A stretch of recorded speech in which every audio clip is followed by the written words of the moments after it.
And a very good Wednesday morning to you all. Well, the first week of this second lockdown is almost over. 3 weeks to go, unless they extend it, of course. I walked along the Tadwick Road a little bit. It's a lane, just to see if the graffiti had been dealt with yet, but it hasn't.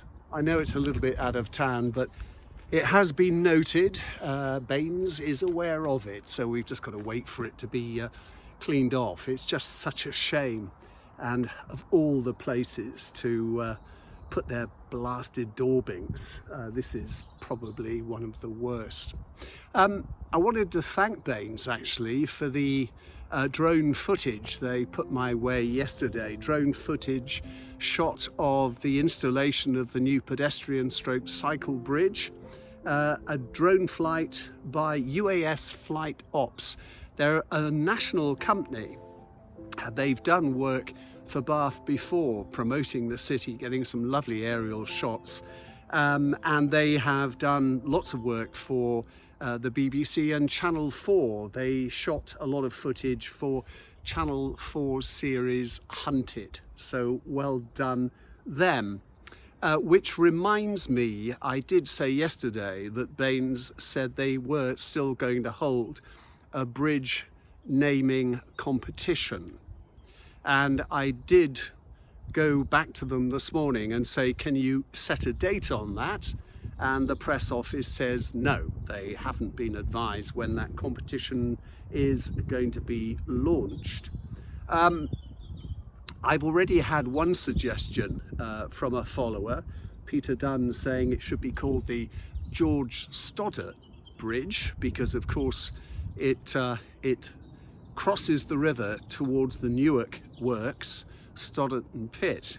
I was wondering whether they could just call it the Newark Bridge to recognise the factory there, or something really fey like the Unity Bridge.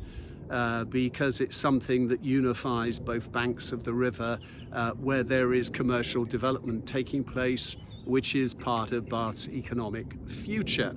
Anyway, you've got plenty of time by the look of it to come up with some suggestions, and as soon as I know that the competition has been launched, I'll let you guys know. Now, can I talk about COVID marshals? Well, that's what the city of Bristol is calling these people. Who have been specially trained, I quote, to help residents and businesses stay safe by offering advice on government guidance, helping with queues and social distancing, handing out face masks and sanitizer, and cleaning frequent touch surfaces. Now, in Bath, they're not called COVID marshals, they're being called, he's trying to turn over a page on his notes here, they're being called COVID safety officers because it sounds nicer, I suppose, safety officers. Marshal sounds like you're going to pull out a 6-shooter, doesn't it? A bit, I suppose. But anyway, Bristol is hoping to recruit 16 of them because it is quite a big city. Bath has 2 safety officers starting work today. Now, the point I made, or was making yesterday, was people are going to call them snoopies, aren't they? Snoopers.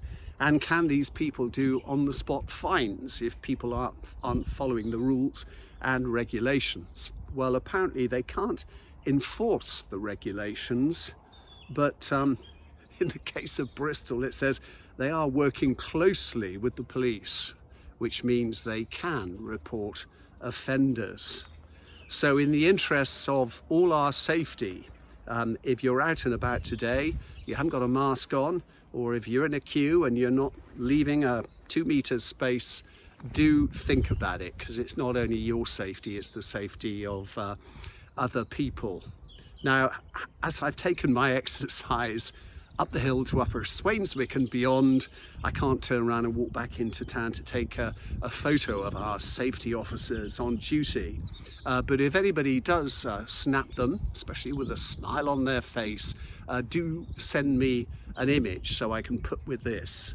But I'm going to stop there because it's a lovely morning The birds are singing and they don't want to listen to me going on and on. There's a robin in a tree over there and a blackbird in a tree over there. I think come spring I'll be doing nature walks. Anyway, whatever you're doing this Wednesday, have a good day and stay safe.